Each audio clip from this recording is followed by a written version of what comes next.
Ça permet de faire des mesures de taux de CO2 dans l'atmosphère, c'est bon pour l'écologie.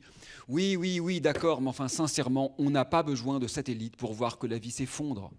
On n'en a pas besoin. C'est notre endoctrinement, notre ensorcellement d'ingénieurs qui nous fait croire que ce qui n'est pas mesuré, normé et chiffré n'existe pas.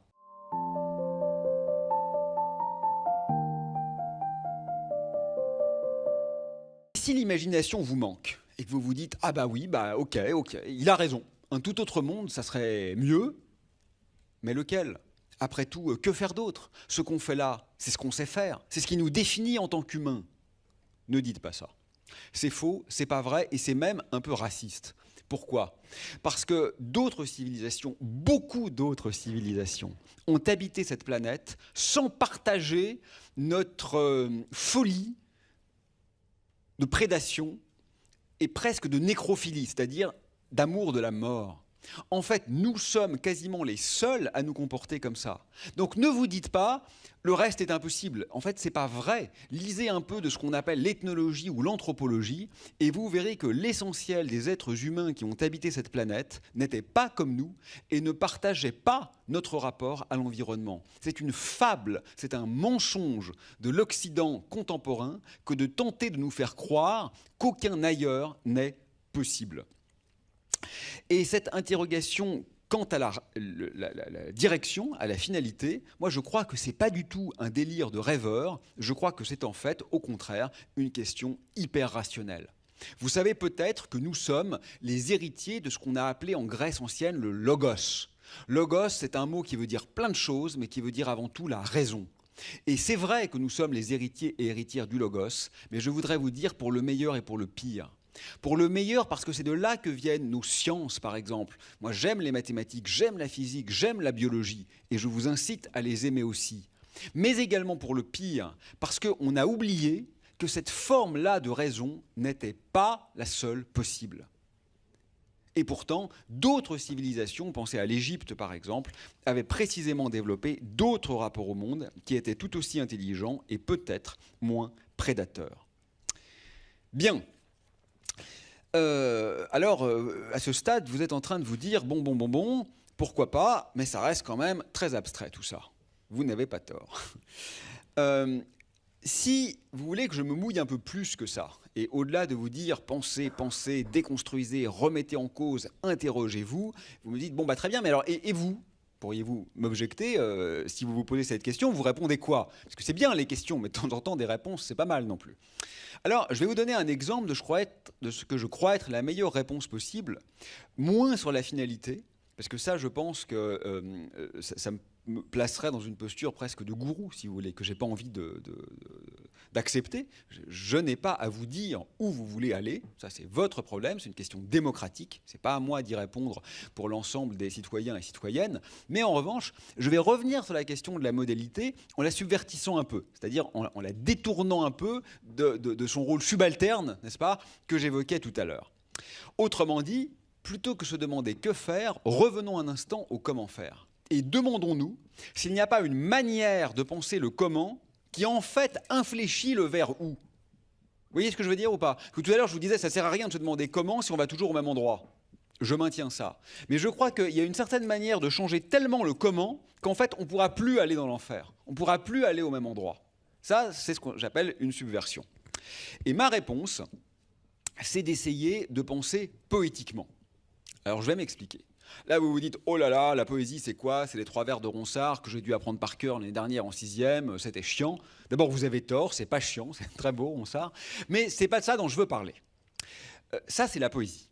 C'est une manière particulière d'écrire, que vous aimez ou que vous n'aimez pas, c'est votre choix et c'est votre droit. Je ne parle pas de la poésie, je parle de ce que j'appellerais le poétique. Ce que j'appelle le poétique, c'est quelque chose d'assez différent de la poésie. Et c'est ce qui s'opposerait au prosaïque. Alors vous allez me dire, c'est très bien, mais c'est quoi le prosaïque ? Parce que si je définis le poétique comme étant le contraire du prosaïque et que je ne définis pas le prosaïque, on tourne un peu en rond. Je vais le faire. Le prosaïque, c'est peut-être pas un mot dont vous êtes familier, c'est vraiment le contraire, hein, c'est ce que vous pouvez mettre en face de poétique, d'accord ? C'est l'utilisation d'une chose.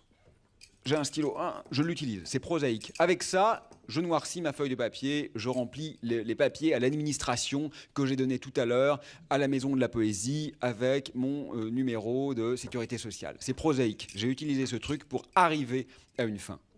Le poétique, ce n'est pas l'utilisation d'une chose, c'est la chose elle-même, indépendamment de ce à quoi elle peut servir. Le prosaïque, c'est la communication. Vous êtes un communicant, vous êtes un influenceur, une influenceuse, vous avez de l'impact, vous avez TikTok. Le poétique, c'est la communion. Le prosaïque, ça serait l'exploitation et la fabrication. Le poétique, ça serait plutôt la connivence et la création. Ce n'est pas du tout la même chose. Le prosaïque, ça serait le domestiquer, l'intégrer. Le poétique, ça serait le sauvage, l'indigène. Le prosaïque, ça serait le mesurable, le reproductible, le réglé, le fini, le mécanique.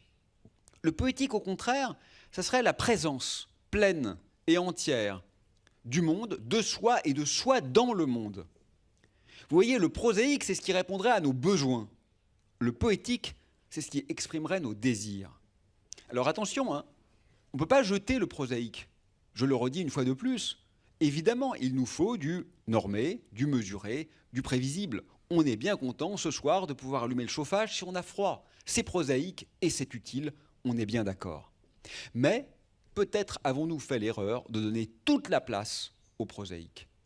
Un très grand poète, Antonin Artaud, écrivait « Sous la poésie des textes, il y a la poésie tout court, sans forme et sans texte. » C'est de ça dont je vous parle maintenant.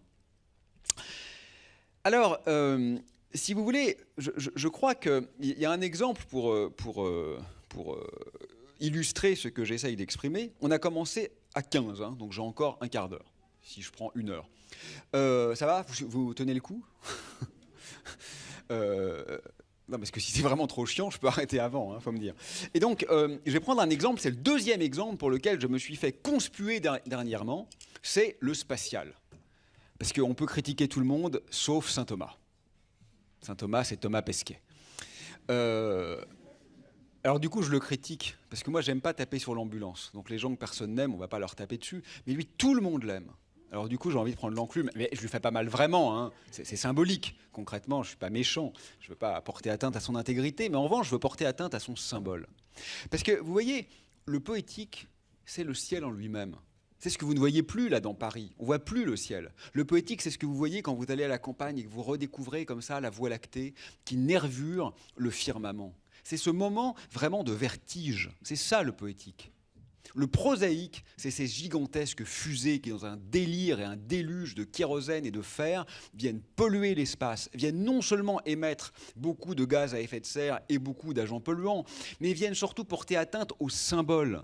On est en train, ça c'est pas Thomas Pesquet, c'est d'autres, en particulier Elon Musk, on est en train de créer quoi?